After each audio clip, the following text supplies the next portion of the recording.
예, 오늘 마지막 읽었던 말씀이 얘기를 하고 있죠. 선줄로 생각한 자는 넘어질까 조심하라. 이렇게 주님께서 말씀하십니다. 우리가 말씀을 처음부터 보면요. 1절에 나는 너희가 알지 못하기를 원하지 않는다. 무엇을 알아야 되느냐? 바로 먼저는 주님이 우리의 삶에 구름 아래, 지금 여기서 구름 아래에 있고 바닷 가운데로 지났다. 이 말은 구름 아래란 말은 시내산에서 하나님이 모세에게 십계명을 주셨던 사건을 얘기하는 겁니다. 이걸 돌려서 말하면 하나님이 우리의 삶에 임재하여 주셔서 성령을 보내주셨고 말씀을 주셨다는 거예요. 우리의 삶에 말씀을 주시고 늘 우리의 삶에 임재해 주셨다. 구름은 다른 말로 임재를 상징하기도 합니다.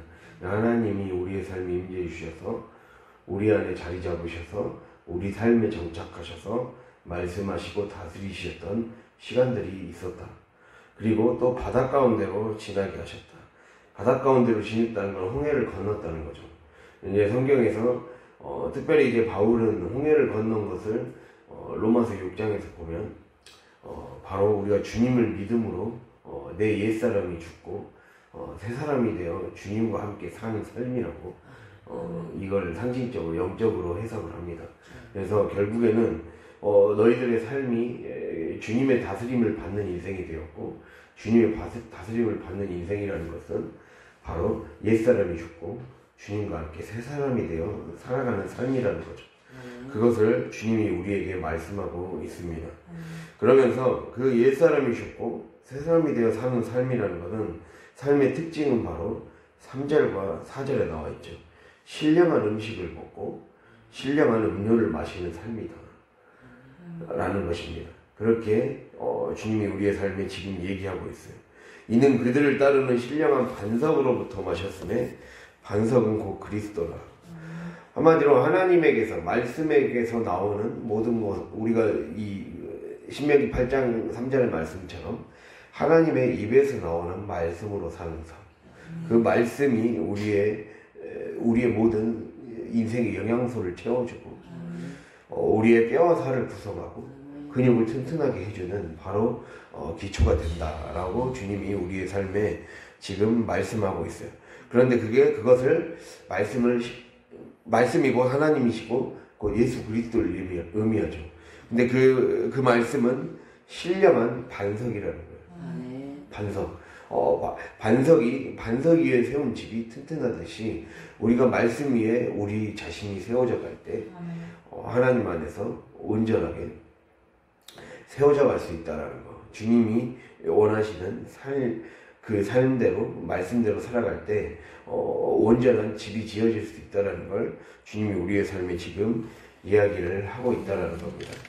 그래서 보면은 그렇게 새 사람이 되어 사는 삶은 그렇게 신령한 음식과 신령한 음료를 마시는 삶이다. 즉 우리의 매일매일의 삶을 통해 우리는 하늘에서 공급되는 일용할 양식을 늘 먹고 마시는 연습을 해야 된다는 거죠. 하늘에서 공급되는 일용할 양식을 먹고 마시는 연습을 해야 된다.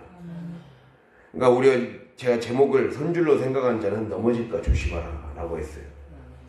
선줄로 생각하는 자. 즉 섰다라는 것은 우리가 다시 우리의 인생은 새 사람이 된 인생이라는 거예요. 주님이 그리스도 안에 있는 자는 그리스도와 함께 걸어가는 자는 새로운 피조물이라고 했어요. 새 사람이라는 거죠. 그 새 사람은 늘 넘어질까 조심해야 된다. 지금 넘어질까 조심하려면 우리에게 가장 필요한 우리가 체크해야 될 체크 포인트가 바로 내가 신령한 음식과 신령한 음료를 날마다 마시고 먹고 있는 것. 그것으로 내 영양소가 골고루 채워지고 있는 것.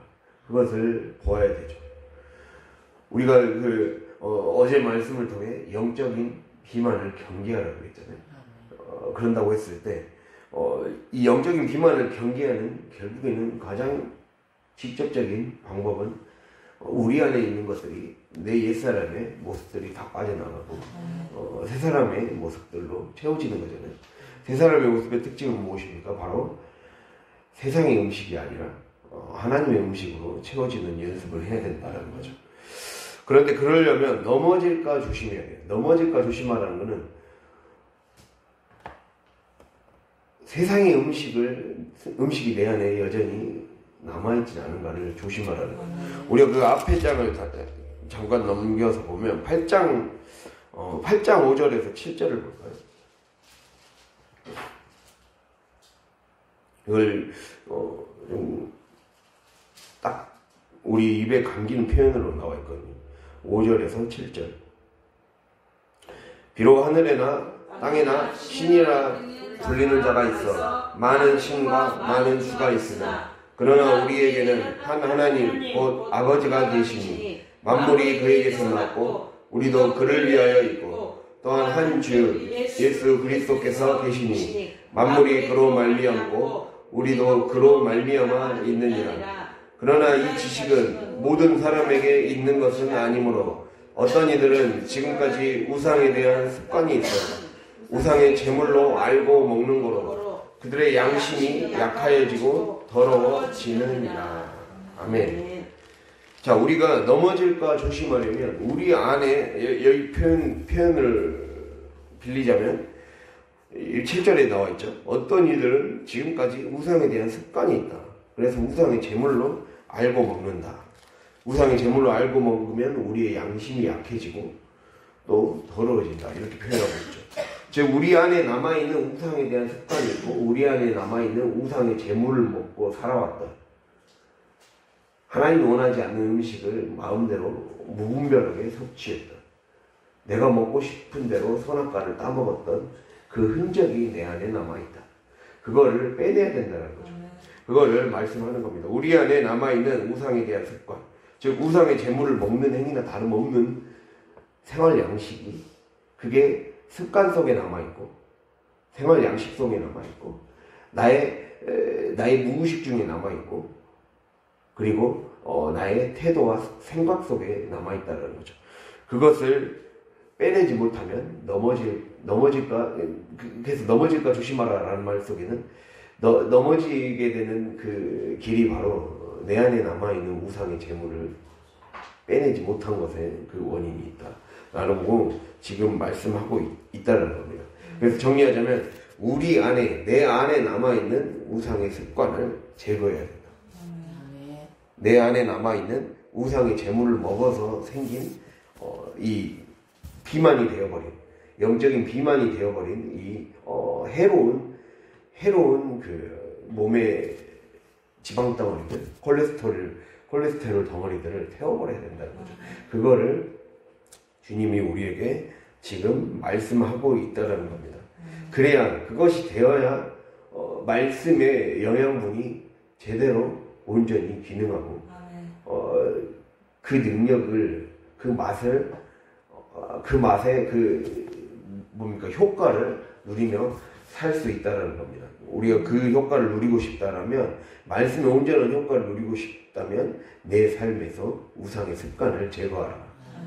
그리고 우상의 습관으로 말미암아 그냥 무분별하게 지금까지 섭취했던 그것으로 인해 형성됐던 나의 생각과 태도와 모든 것들을 점검하고 체크해보고 태우는 시간을 가져야 된다라는 거죠. 그 불로 태우는 시간. 그래서 우리가 그 고린도전서 3장을 보면 이 말씀이 나와요. 결국에는 하나님이 우리에게 그 연단을 주시는 이유를 얘기를 하는 거죠. 우리가 3장 11절에서 15절 보면 이 말씀이 나옵니다. 이 닦아둔 것 외에 3장 11절에서 15절 함께 읽을까요? 이 닦아둔 것 외에 능히 다른 터를 닦아둘 자가 없으니 이 터는 곧 예수 그리스도라. 만일 누구든지 금이나 은이나 보석이나 나무나 풀이나 짚으로 이 터 위에 세우며 각 사람의 공적이 나타날 터인데 그날이 공적을 밝히리니 이는 불로 나타내고 그 불이 각 사람의 공적이 어떠한 것을 시험할 것임이라. 만일 누구든지 그 위에 세운 공적이 그대로 있으면 상을 받고 누구든지 그 공적이 불타면 해를 받으리니 그러나 자신은 구원은 받되 불 가운데서 하던 것 같으리라. 아멘. 자, 내가 우리의 삶에 하나님은 각 사람의 공적, 각 사람의 행함, 하나님 안에서 행했느냐 안 행했느냐 우리의 행위를 보신다 그랬어요. 우리의 행위에 따라 심판하신다. 지금 이 말씀이거든요. 행위에 따라 심판하신다는 걸 공적이라고 표현을 했어요. 그 공적이 나타날 건데 금이나 은이나 보석 위에 태운 사람은 그것이 그대로 남을 것이다. 그러나 나무나 풀이나 지푸로 터 위에 세운 사람은 다 홀라당 없어질 것이라는 거예요. 그 말씀을 하는 거예요. 내가 어떠한 재료로 나를 채워나가느냐, 말씀의 재료로 나를 채워나가느냐, 아까 말씀드린 것처럼 우상의 제물로, 우상의 음식으로 나를 채워나가서 정작 내 삶이 이제 끝이 났을 때 아무것도 남지 않게 되는 인생이 되고 말 것이냐, 그것을 주님이 우리에게 지금 말씀하고 있다는 겁니다.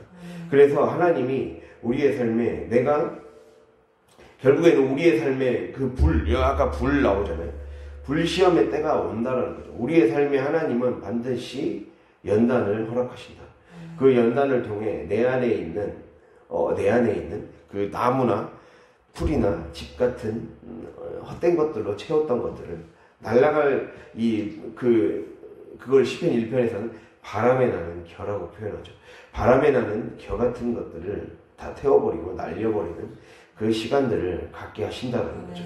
그래서 그 시간을 반드시 겪어야 된다라고 기억하며 나아갈 수 있기를 바랍니다. 그래서 우리는 주님이 주시는 신령한 음식과 음료 안에 모든 맛을 느끼고 그 맛을 맛보고 그것으로 영양분을 공급받고 살아갈 수 있는 힘을 얻어야 돼요. 즉 영의 맛과 색과 냄새와 느낌 등을 알아차릴 수 있고 또 그에 맞게 이 세상에서 영생의 열매를 누리며 살 수 있는 자가 되어야 된다는 거죠. 지금 이 땅에서 하나님 나라를 경험하며 사는 삶, 그 영생을 누리려면 반드시 우리 안에 영의 음식의 그 입맛이 열려야 된다는 거예요. 영의 음식의 입맛이 열려야 된다. 고기도 먹어본 놈이 안다라고 그 말을 하듯이 우리 안에 영의 음식의 맛이 열려야 돼. 신앙의 맛이 열려야 돼. 맛이 열리면 그 맛을 알기 시작하면 그 맛을 가지고 수많은 음식을 해낼 수 있는 최고의 셰프가 되죠. 대부분의 잘 나가는 셰프들은 여러 재료를 가지고 그 재료에서 나오는 본연의 맛과 그 향과 여러 가지 그 쓰임새를 잘 알고 있기 때문에 그걸 가지고 가지각색의 음식을 어느 형편에서든지 만들어내잖아요. 우리가 MBC에서 예전에 지금도 그런 거 하고 있나 모르겠는데 안정환 나와갖고 안 싸우면 다행이야 라고 해서 막 섬 같은 데 들어가서 그 음식을 하는 프로그램이 있더라고요. 막 서해안이나 이런 그런 섬 같은 데 들어가서 음식하는 프로그램이 있는데 가끔씩 이제 셰프가 나와요. 그냥 일반인이 했을 때는 그냥 뭔가 흔히 볼 수 있는 그런 재료로 하는데 생각지도 못한 거기에서만 나오는 재료를 우리가 먹을 수 있는 나름대로의 음식으로 해서 만들어내는 것을 보면서 와, 이 재료로도 그 음식을 만들어낼 수 있네. 그게 너무 많이 나와서 이게 참 신기했어요. 그러니까 셰프는 어떠한 상황이 와도 어떠한 환경이 와도 그걸 가지고 이 음식을 해낼 수가 있네. 그거를 느낄 수가 있었거든요. 그러니까 우리가 내가 영의 음식을 많이 섭취하고 많이 먹고 그것을 삶에서 우리가 늘 말씀하잖아요. 설교에서 선포되는 말씀, 기록된 말씀, 뿌려진 말씀이 있는데 그것을 잘 발굴해내야 돼요. 우리가 뿌려진 말씀을 잘 발굴해내야 되고 기록된 성경의 말씀의 뜻을 잘 발굴해내서 캐내야 돼요. 마치 바다에서 그러한 좋은 석화나 이런 좋은 그 재료가 되는 물질을 캐내서 꼭 거기 프로그램 보면 그런 좋은 재료가 되는 것들을 다 캐내서 바다에서 캐와서 그걸 가지고 음식을 하는 프로그램이었거든요. 그러니까 우리가 그렇게 발굴해내야 돼요. 그건 내가 눈이 열려야 돼요. 내가 눈이 열려서 내가 온 신경을 집중해서 하나님의 말씀이 임하는 경로를 발견하고 그곳으로 가서 물질을 해내는 거죠. 물질을 해내서 캐내야죠. 캐내야 그 재료를 가지고 음식을 해낼 수가 있죠. 근데 그것의 쓰임새를 모르고 그 맛을 모르고 여기에 나와 있는 이걸 해먹으면 굉장한 진짜 어디에서도 맛볼 수 없는 진미를 맛볼 수 있다. 이 자신감과 이 감각이 없는 사람들은 그냥 난 놓고 기억자도 모르는 자가 되는 거죠. 재료를 놓고도 그냥 이게 돌덩어리에 지나지 않는 것이 되고 만다. 그래서 우리의 삶이 하나님이 내 삶에 이미 말씀을 주셨어요. 이미 말씀의 재료를 우리에게 가장 중요한 거 우리는 늘 성경 말씀과 설교만 말씀이라고 생각하는데 하나님이 뿌려진 말씀을 더 많이 발견해야 돼요.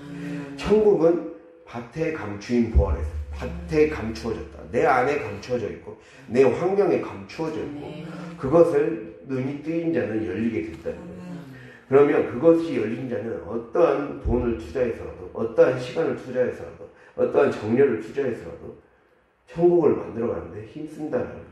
그래서 우리가 그 맛이 열려야 됩니다. 그 감각이 열려야 되는 거예요. 영의 맛과 색과 냄새와 느낌 등을 알아차리고 또 그에 맞게 이 세상에서 영생의 열매를 누릴 수 있게 하는 그 감각이 열려야 됩니다. 그래서 우리 풍성교회 성도 여러분은 그렇게 그 감각이 열릴 수 있는 자가 되기 위해 온 눈과 귀를 열어서 온 신경을 동원해서 우리의 이제는 좁은 시야에 갇히지 말고 부정적인 감정에 갇히지 말고 불평과 원망에 갇히지 말라는 거예요. 여러분 오늘 그 말씀을 하고 있잖아요. 이걸 우리 안에 있는 우상의 습관, 우상의 재물을 먹었던 그 우상의 재물이 바로 우상 숭배였고 음행이었고 시험이었고 원망 이렇게 다 표현하고 있잖아요. 오늘 말씀에 다 얘기하고 있잖아요.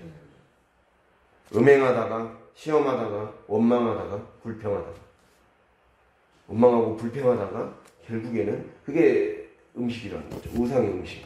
우리 안에 남아있는 우상의 음식이 그거다. 내가 자꾸 그거를 꼴딱꼴딱 먹어 삼킨다. 그것을 반드시 주의해야 된다라고 이야기를 하고 있습니다. 그래서 그런 것을 빠져 있으면 결국에는 아무 맛도 못 누리고 제대로 요리해내지도 못하는 인생이 되고 만다는 것입니다. 우리가 이러한 자가 되지 않기를 간절히 바랍니다. 그러면서 주님이 6절에 이야기하시죠. 10장 6절에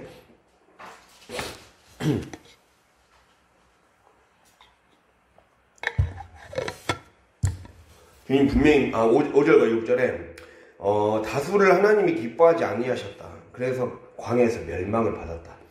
즉 이 신령한 음식과 음료의 맛을 제대로 못 느끼고 그 산의 진미의 그 감각이 열리지 못해서 그들이 그걸 가지고 요리해내지 못했고 그걸 가지고 삶에서 정말 하나님 믿는 그 맛과 재미를 누리지 못하고 살다 보니까 결국에는 광야에서 하나님이 기뻐하지 않는 삶을 살았고 멸망하고 말았다. 우리가 이것을 본보기로 삼아야 된다. 본보기는 패턴이라는 거거든요. 우리의 삶의 양식으로 삼으라는 거예요. 이렇게 살면 안 된다라는 삶의 양식. 그걸 흔히 우리가 그 네 글자로 뭐라 하죠? 반면교사라 하죠. 반면교사로 삼으라는 거죠. 반면교사의 반대는 정면교사잖아요. 정면교사는 예수 그리스도를 정면교사로 삼고 이 이스라엘 백성 실패했던 이스라엘 백성을 반면교사로 삼으라는 거죠. 이들은 신령한 음식과 음료를 마신 게 아니라 우상의 음식을 마셨다. 우상의 음식을 먹었고 우상의 음료를 마셨다라는 거죠. 그 우상의 음식과 음료가 바로 한마디로 얘기하면 우상 숭배라는 겁니다. 하나님이 원하시지 않는 그 기준을 하나님인 것처럼 섬기는 게 바로 우상 숭배라고 했어요. 즉 하나님의 뜻에서 벗어난 것, 이상하고 낯선 것을 섬기는 것이 우상 숭배다. 우리가 그 이상하고 낯선 것을 섬기다 보면 결국에는 우리의 삶에 그 6절 끝의 말씀처럼 악을 즐겨하는 자가 되게 된다. 악을 즐겨하는 자. 그러한 자가 되지 않아야 된다는 거예요. 그래서 우리의 삶, 결국에는 우리가 반면교사로 삼음으로써 하나님이 우리에게 원하시는 것은 악을 즐겨하는 자들을 본보기로 삼던 인생에서 하나님의 선을 즐겨하는 자들을 본보기로 삼는 인생으로 변화되어야 된다. 그거를 주님이 우리에게 지금 말씀하고 있어요. 그래서 11절에 이렇게 말씀하시죠. 그들에게 일어난 이런 일은 본보기가 되고 또한 말세를 만난 우리를 깨우치기 위하여 기록되었느니라. 성경이 왜 기록되었냐? 이 본보기를 알게 해주려고.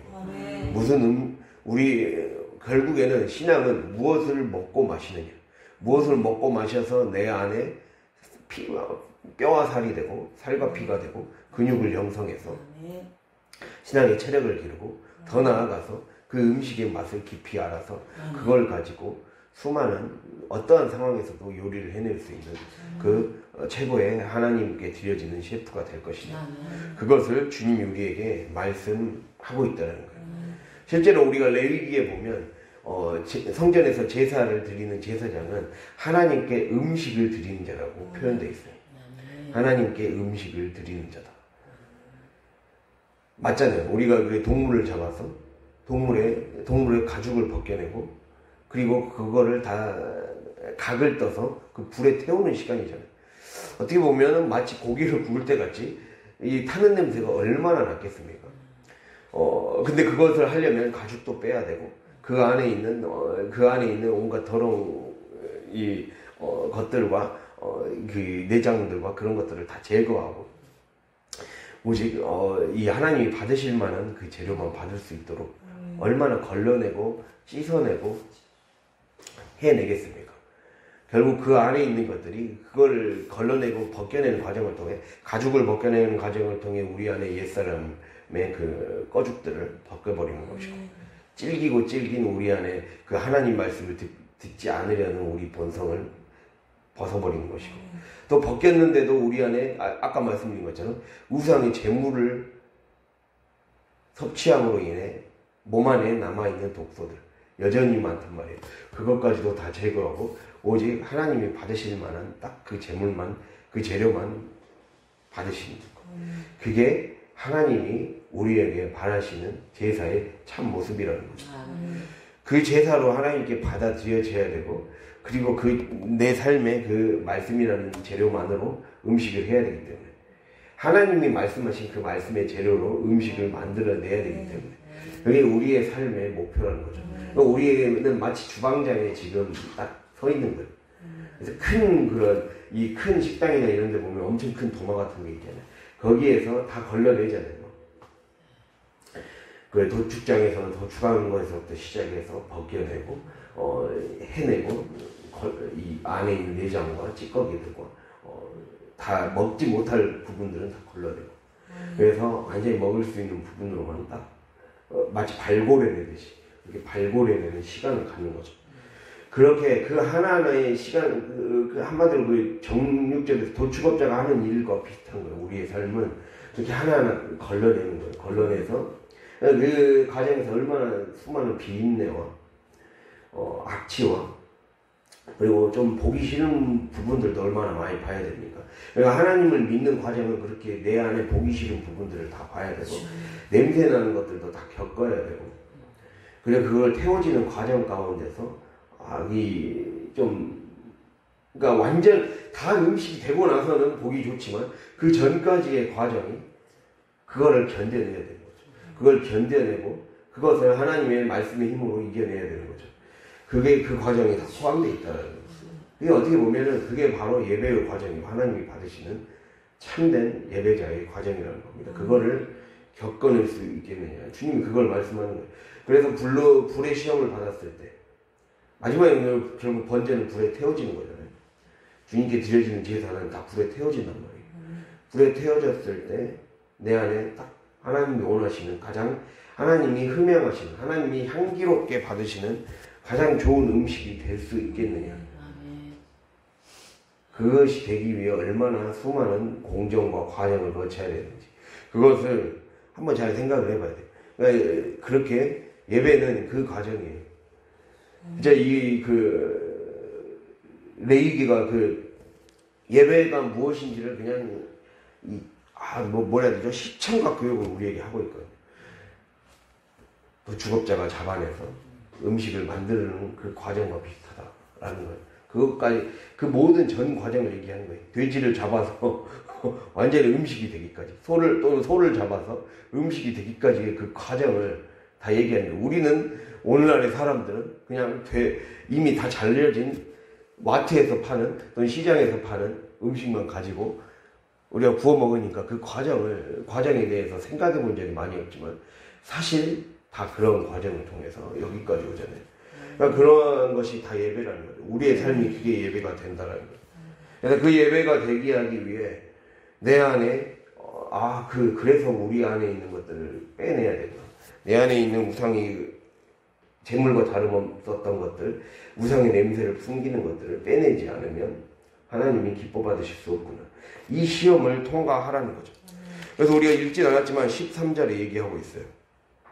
13절을 보면 사람이 감당할 시험 밖에는 너희가 당한 것이 없나니 오직 하나님은 미쁘사 너희가 감당하지 못할 시험 당함을 허락하지 아니하시고 시험 당할 즈음에 또한 피할 길을 내사 너희로 능히 감당하게 하시느니라. 아멘. 하나님은 우리가 감당할 수 있는 시험을 주시면서 이 시험을 통과하실 때의 그 은혜와 그 상도 충분히 주시기 때문에, 넘치도록 주시기 때문에 우리가 견뎌내면서 우리가 이 시간들을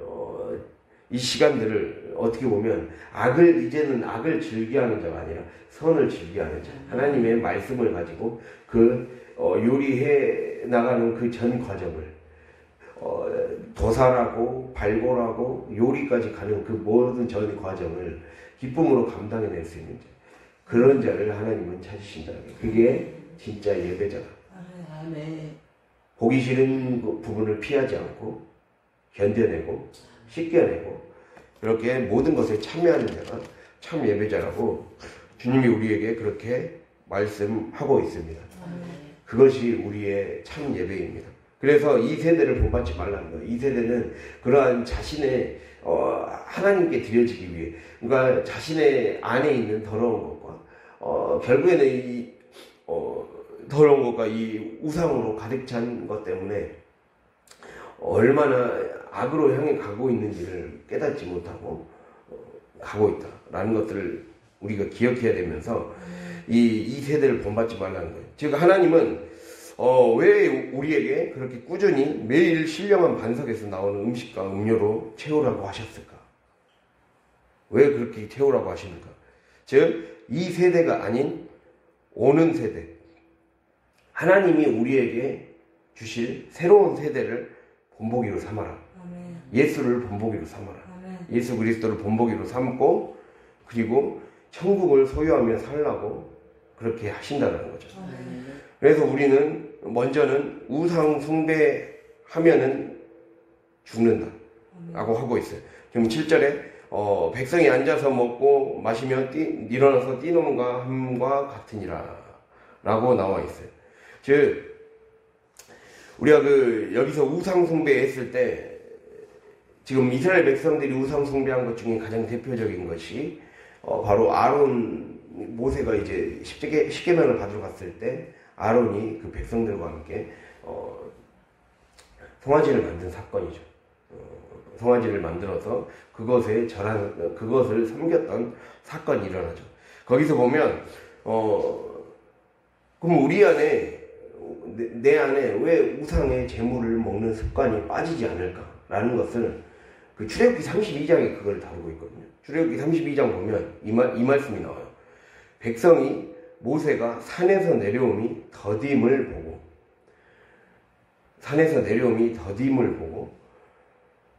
백성이 아론에게 이르러 말하되 일어나라 우리를 위하여 우리를 인도할 신을 만들라.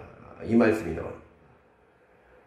자, 우리가 왜 자꾸 우상의 음식에 다시 또 미련을 갖고 다시 그곳으로 넘어가느냐? 우리 안에 인내심이 없기 때문에. 백성이 모세가 산에서 내려오니 더딤을 보고 그걸 못 참았어요. 모세가 십계명을 받으러 간 그 40일을 못 견뎠어요. 그 40일을 못 견디고 결국에는 못 참고 우리를 인도할 신을 만들어 달라고 했어요. 즉 내 욕심을 못 버리고 내 인내를 못 버리는 거죠. 그래서 인내를 온전히 이루는 자가 바로 준비된 자다. 하나님께 준비된 자의 특징 중에 하나가 인내를 온전히 이룬 자라고 했잖아요. 우리가 야고보서에 나오잖아요. 인내를 온전히 이루라. 이는 너희가 온전히 구비되고, 그래서 온전히 구비된 자는 바로 인내를 이룬 자다. 인내를 이루어야, 인내라는 것은 온갖 연단 가운데서도 견뎌낸 것이 바로 인내잖아요. 그 인내를 이룬 자만이 하나님의 그 뜻에 참여할 수 있고 하나님의 말씀의 혜택을 누릴 수도 있다는 거예요. 하나님이 말씀하신 것에 열매를 나도 맛보며 누리며 충만하게 축복의 통로가 되는 인생을 살 수 있다는 것을 기억할 수 있길 바랍니다. 그래서 기다리지 못하고 인내하지 못하면 내 욕심에 끌려 미혹되는 거예요. 백성이 모세가 산에서 내려오니 더딤을 보고 인내하지 못하자 결국에는 자기를 위한 신을 만들어 달라고, 자기 욕심을 채우기 위한 신을 만들어 달라고 그렇기 때문에 우리가 인내하지 못하면 다시 또 욕심이 싹 트는 거예요. 하나님의 말씀은 우리의 삶에 수많은, 아까 말씀드렸듯이 도살하는 것에서 가죽을 벗겨내고 모든 실제로 불을 태워져서 음식이 되는 것까지 그 모든 과정을 다 겪어내야 돼요. 근데 그거를 우리는 마치 인스턴트 식품을 먹는 것처럼 빨리빨리 하고 싶어하는 우리 안에 그 습성이 있어요. 근데 그렇게 되면 인스턴트 음식이 몸에 좋은 걸 봤습니까? 아니잖아요. 인스턴트 음식을 자주 먹으면 몸에 좋지 않잖아요. 최대한 그래서 자연에 가까운 과정을 그랬죠. 이 패스트푸드가 아닌 슬로우 푸드를 요즘은 지향을 하잖아요. 그런 것처럼, 그러나 하나님이 우리의 삶에 더디게 응답하시는 이유는 최고의 음식을 주고 싶어서 하나님이 우리에게 더디게 하시는 거예요. 최고의 한정식으로, 최고의 상다리가 부러질 상을 차리고 계신데 왜 상 차리는 사람들에게 그렇게 재촉을 하냐는 거예요. 옛날 조선시대 때나 그 왕의 상을 차렸을 때 얼마나 수많은 시간이 소요됐겠습니까? 우리 흔히 그 명절 때 그 상을 차릴 때도 아침 끝나면 또 점심 준비하잖아요. 그러잖아요. 근데 옛날에 왕을 대접할 때는 아침 아마 차리기도 전에 점심 준비하고 있었을 거예요. 그 정도의 긴 시간을 거쳐서 밥을 준비하는데 하나님이 우리의 삶에 밥을 얼마나 많이 준비하겠습니까? 그거를 위해서 그 잔치상 준비하려고 하는 것을 그걸 못 기다려요. 어차피 그거 기다리고 오히려 그렇게 준비된 음식에 대한 기대가 우리의 안에 얼마나 큽니까? 그런 것처럼 그냥 전자레인지에 몇 분 딱 해서 나오는 음식과 그게 차이가 있으니까 근데 우리는 바보같이 전자레인지에 나오는 음식을 바라는 사람같이 살고 있다는 거. 그렇게 살면 안 된다는 거. 그게 바로 인내 없는 우리의 모습이다 라고 주님이 우리에게 탁 꼬집어서 말씀하고 있습니다. 그래서 결국에는 우리가 왜 자꾸 우상의 음식을 자꾸 쉽게 꼴딱꼴딱 삼켜 먹어버리느냐, 인내가 없기 때문에. 그 인내하지 못하면 결국에는 뒤에 나온 것처럼 음행하게 되고, 즉 음행이라는 거는 남자 혹은 여자가 자기 남편이나 자기 아내가 아닌 사람을 범하는 게 음행이잖아요. 하나님이 아닌 다른 것에 기웃거리는 거죠. 하나님이 원하시지 않는 다른 음식에 기웃거리고, 그래서 그거를 하나님이 원하지 않는 다른 방식의 것으로 자기의 문제를 해결해 보려는 방식도 음행인 거예요. 하나님이 원하시는 거, 구약 성경에서 자주 나오는 게 내가 남편이다. 그리고 너희 교회는 아내다, 신부다 그랬어요. 성경 구약 신약 전체를 통틀어서 교회는 신부고, 즉 우리 성도들은 나는 신부고 하나님이 신랑이에요. 예수님이 신랑이에요. 그러면 신랑이 주는 사랑을 받아야 되는데 하나님이 우리에게 주시는 사랑의 결과, 사랑의 선물들을 받고 그것에서 기뻐할 줄 알아야 되는데, 그래서 그거를 누릴 줄 알고 그것에서 삶을 살아갈 수 있어야 되는데 다른 것에 기웃거리는 거죠. 그것을 하나님은 가장 극도로 싫어하신다고 했어요. 누가 그걸 좋아하겠습니까? 누가 다른 사람과 바람 피는 것을 좋아하겠습니까? 우리는 이게 바람 피는 거예요. 바람 피는 거. 그래서 그것을 주님은 원하시지 않는다는 거예요. 하나님이 이제는 너희들은 천국의 삶을 사는 자들이다. 신령한 영의 음식을 먹는 자들이고 영의 음료를 먹는 자들이다. 영의 방식을 살아가는 자들이라는 거죠. 그래서 결국에는 내가 인내하지 못하면 다른 것에 기웃거리게 되고 또 이 9절에 시험하다가 뱀에게 멸망하게 됐다 했죠. 시험에 들게 되고 또 원망하게 된다는 거죠. 9절에는 시험, 10절에는 원망 이렇게 나와 있죠. 결국에는 우리 안에 이 모든 예배라는 것은 결국 하나님이 우리에게 말씀하는 것은 선질로 생각하는 자는 넘어질까 조심하라. 우리 안에 있는 넘어지게 만드는 요소들은 우리 안에 있는 남아있는 우상의 습관들과 우상의 음식들인데 이거를 빼내는 그 인내의 과정을 거쳐야 된다. 인내하지 못하면 결국에는 그 하나님이 차려주실 그 상다리 부러질 그 정도의 그 엄청난 양의 엄청난 질의 음식들을 받을 준비가 되려면 우리 안에 인내가 필요합니다. 그걸 기억하면서 결국에는 길어지면 어떤 사람이 기도의 응답이 더 길어진다 그러면 그 사람에게 차려질 음식의 수준이 어마어마하다는 거예요. 그래서 그것이 그만큼 늦게 응답되는 만큼 응답되면 그 후에 미칠 그 선한 영향이 파급력이 엄청나기 때문에 하나님이 공들여서 하나님이 준비시키고 계신다는 거예요. 그래서 그걸 기억하면서 우리가 날마다 오늘도 넘어지지 않게 우리의 삶을 살아가며 승리하는 인생 될 수 있기를 간절히 바랍니다. 기도하겠습니다.